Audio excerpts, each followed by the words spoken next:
15 বছরে শেখ হাসিনা আটকাইতে পারে নাই, আপনারা তো দুধের শিশু। যাদের ব্যবসা হচ্ছে চাঁদাবাজি করা, যাদের ব্যবসা হচ্ছে মামলা বাণিজ্য করা, যাদের ব্যবসা হচ্ছে অন্যের জমি ব্যবসা দখল করা, তারা কিন্তু চাইবে না আমি নির্বাচিত হই। এমন ব্যবস্থা করছে শেখ হাসিনা যে 15 বছর রাস্তায় রাস্তায় ঘুরতে হয়েছে।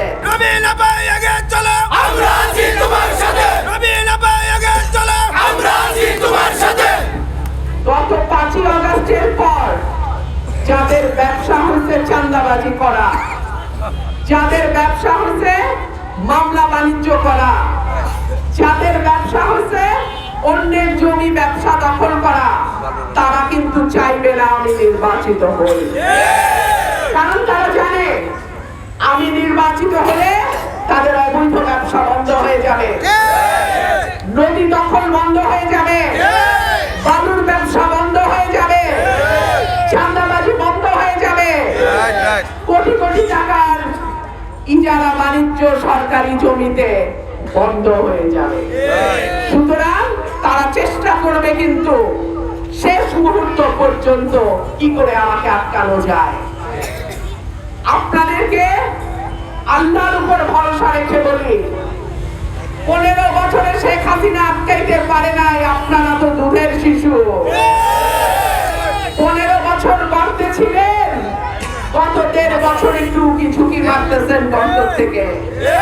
সুতরাং আপনারা যদি মনে করেন নির্বাচনে কারচুপি করবেন, চেষ্টা তো করছিলেন মাগুরা উপনির্বাচনে, কিছুই করতে পারেন না।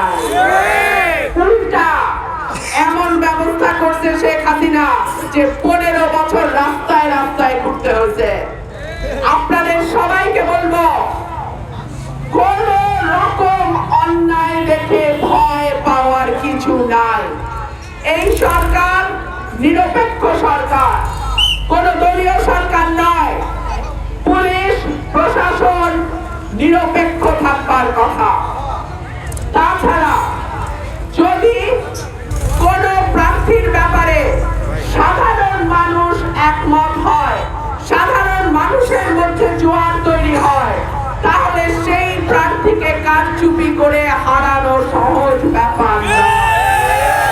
প্রত্যেকটা ভোট কেন্দ্র আপনারা পাহারা দেবেন। আশুগঞ্জ হলো বাণিজ্যিক নগরী, এখানে চাল কল আছে অনেকগুলা, সার কারখানা আছে, বিদ্যুৎ কারখানা আছে, গ্যাস আছে। তাহলে এই এলাকার যুবক ভাইয়েরা কেন বেকার থাকবে? আপনারা যদি সঠিক নেতৃত্ব নির্বাচন করেন, সঠিক প্রার্থীকে ভোট দিয়ে এমপি নির্বাচিত করেন, তাহলে কিন্তু এলাকায় এত বেকার ভাই থাকবার কোনো কারণ নাই।